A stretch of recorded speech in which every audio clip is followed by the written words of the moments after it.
Esta é unha parte dese proceso de rehabilitación deste extraordinario complexo que é o edificio Pazo de Lourizán.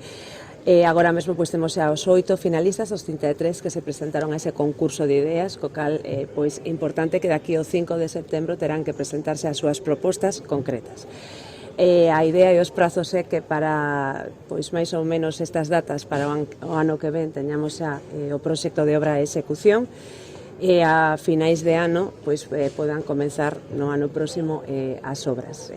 que se estenderán ata o ano 2026 e o que se pretende, como está proxectada esta rehabilitación, é mantendo a esencia forestal do edificio, esa vinculación forestal cun centro de investigación que está ligado á propia Axencia de Industrias Forestais que depende desta Consellería de Economía e Industria. Contará tamén cun centro de formación, de capacitación dependente de Agacal, tamén da Xunta de Galicia, e logo xunto con isto se complementará toda esta infraestructura con unha parte hoteleira, unha parte de servicios comuns de oficinas de uso público.